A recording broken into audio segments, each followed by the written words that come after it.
head coach of the Cal Poly Humboldt Lumberjack basketball team, Chris Tifft. Coach, 3 straight, took care of business at home. Yep. I'd imagine you and the Lumberjacks are feeling pretty good about yourselves after last weekend. I mean, I would be. Hopefully not too good, but yeah. That's later in this interview. Yeah.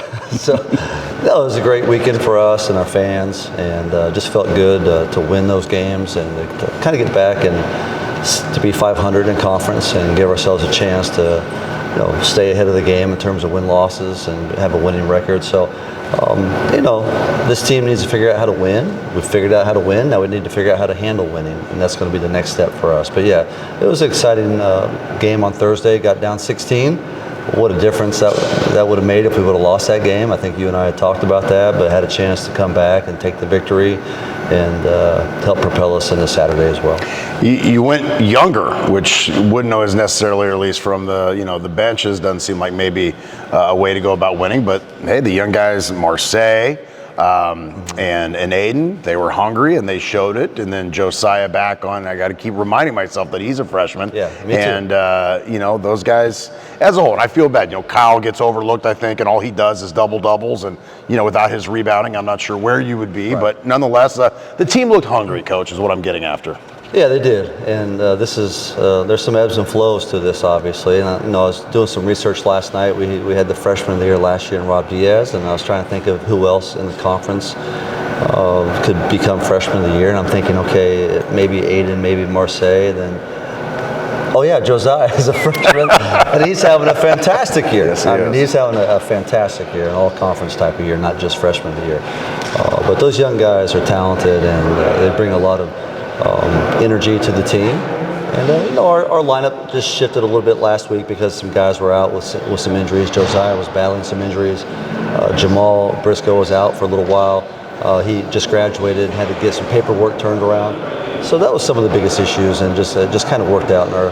You mean it's never as simply as just roll the balls out there and just decide what 5 are going to play? Never quite that simple, but we started that way because we had to, and it just worked out for us this past weekend. So we'll see how it changes moving forward. Tell us about the Dominguez Hills game. Here's a team that comes in undefeated in conference. They've established themselves as the best in the CC2A. And Coach, not only did you beat them, you answered a run they put together, and in the end, you kind of ran away from them. Yeah, it was kind of exciting the way the game finished. We lost the last 30 seconds, and it's been reclaimed since that point in time. But the big block at the finish for Marseille. My favorite part of the weekend. Sent a little bit of a message. And, Dominguez had played at Chico, obviously, on Thursday, came over here, maybe thought they were going to beat us. And I told the guys before the game, this is, for me as their coach, it was interesting to go into that game and see what our mentality was going to be. Not whether we won or lost the game, but were we going to fight to win? Were we going to put ourselves out there and give ourselves a chance to win the game? And we did that, and I was excited for them to be able to do that, because sometimes, young guys don't want to put themselves out there, but you got to lay it on the line. A great song, old song by Triumph, the band. I don't know if you're familiar, but Lay It on the Line. But the guys did that, and they got the right result, and I was just excited for them because of that. Rob Smith, the Hall of Fame football coach here, he used to tell me, because we were bad for so long, and then suddenly we're winning, and we're in the top of the standings. And I said, Coach, how do you handle this? He says, look, with success comes responsibility. Yeah. With that said, it's probably easier to have your back against the wall and hopefully go up, and now you've won 3 straight. You go from like 9th, 10th place up to 4th place. How do the Lumberjacks handle the success? Maybe a little of the pressure or swagger that comes with it. And then, of course, things don't get easier. And you saw one loss and one win can mean literally 5 places in this conference right now. It doesn't get any easier. You're going to be at Pomona and San Bernardino this weekend.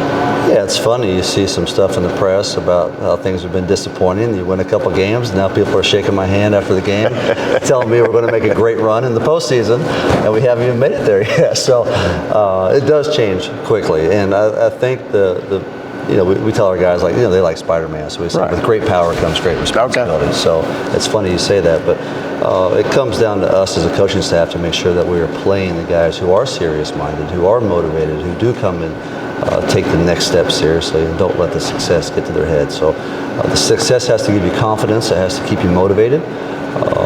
If it does the opposite, then you just got to make sure we got to make sure we put the guys on the floor who can use that as a springboard to take the next step as a program. You know, as my old favorite saying goes, if you want to start winning, you got to stop losing. And you know, hopefully we've stopped some of the losing, and now we got to figure out a way to keep winning. Well, I think you can ask Sean McDermott, head coach of the Buffalo Bills, of what have you done for me lately world. I mean, he was shoo-in for coach of the year, and now half the town of Buffalo wants to run him out of town because, you know, a couple of things don't go their way.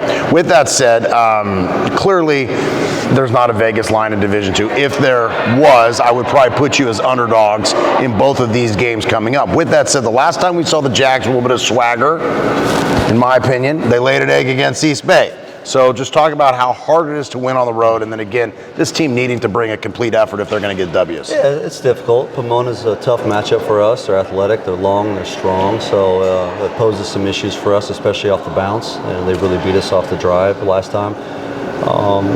Yeah, East Bay was a good lesson for us. We talk about that game a lot. And going into Saturday's game with Dominguez, we talked about San Francisco State with a win for us, Saturday with a loss against East Bay, right? And then we kind of did the same with San Bernardino. We won on Thursday. We came back a little bit flat on Saturday against Pomona. So, you know, we look back to previous games to try to learn from that. But this is going to be a big test for us. Obviously, San Bernardino is going to be waiting for us when we play them on Saturday. Pomona is a tough matchup.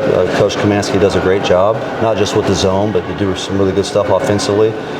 So it all goes back to what you're talking about. We have to be in the right mindset and have that edge when we go down to SoCal on Wednesday and then get ready to play Thursday, Saturday. What's it like traveling with these guys? Take us kind of behind the scenes for the folks that don't know. I mean, they're hungry. I mean, I know. Usually when these guys go out of town, right? You got to get all the stops you can't get here in Humboldt. So I know last year was a big Wingstop team. I mean, are we talking Habit Burger? I've heard Olive Garden's been big this year. Been popular for us, and the Applebee's and Chili's. It's easy. Coach Billups does a great job of helping all that stuff. In and out depends on whose call is it now? Is it yours, or can Marseille be like, Coach, I had a great weekend, no. Or Kyle Freeland be like, I'm the senior, let's get X, Y, and Z. That's Coach Billups. Okay. And then I'll put the stamp of approval. Although Mrs. Tifft will be there this weekend, down in LA. And so probably less breadsticks for you. Less breadsticks, yeah. I got to act like I'm on my best behavior. I got to convince her I'm cutting down on the carbs a little bit, but I think she knows otherwise. But yeah, the guys are a lot of fun to travel with. There's great camaraderie. They're easy to get along with, and they really enjoy being around each other. And that's what has helped this team quite a bit. Is they really do get along with each other. They have a good sense of humor. They value each other, and it's been a great team from that standpoint. Yeah, it appears they put the team ahead of themselves. I mean, I see guys who were in the starting lineup, and then getting minutes cut. And I'm like, how are they going to react here coming on a big win? And they were smiling as much as anyone else. So 2 more questions before I cut you loose, Coach. One, on a lighter note, I see you sometimes, whether it's kids wanted to get on there, or fan heckling, or you needed to ask Coach Billups just to take it down a bit. I think the first game I got to experience with your wife there last year was San Bernardino. Big arena, but can get a little quiet in there, and she is not scared to give the business to the officials. No. Are you oblivious to her over there heckling, or do you ever give hey, let's tone it down, or just the ref, I have no idea who that woman is? I hear it. I've heard it for 15 years. Okay. Well, 24. We've been married 24, but in terms of talking about coaching. No, she's by far the best, and she does ride the officials pretty hard. And we played a game at Texas Tech when I was at TCU, and they had a section behind us with a group of about 15 or 20 students, male students, that would kind of heckle us, and she was sitting right in front of them, and it was quite the experience for them and for her. It all ended well, but the game's over. The managers are all saying, "Hey, Coach Tip, man, your wife is nuts. She's crazy." She had those guys all flustered, but she's been that way, and she's pretty passionate. She's not afraid to tell you what she thinks. So it's great, though. So, but I do hear, and sometimes I'm thinking to myself, "Please just settle down, settle down." Final question: you've now seen everyone once in the CC2A. Your thoughts and handicap the back half of the season? Yeah, it's a situation where you can win or lose every night. Good coaches, older players with experience. Sometimes the difference is teams that know how to win and teams that just kind of find a way to lose. Makes a big difference. You know, I thought, like I said before, there's some ebbs and flows, and that's what a lot of fans don't understand. It's hard to be the same team all the time.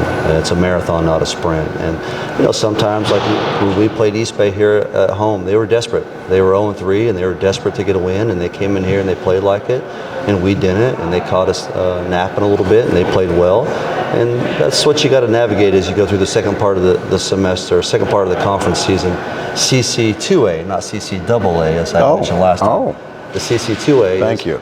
The psychology of sport plays a big part of this as well. You know, San Bernardino obviously going to be waiting on us on Saturday. They're going to want some revenge. Yeah. Pomona maybe thinks, hey, we beat them up there, and maybe it isn't going to be that hard to beat them at home.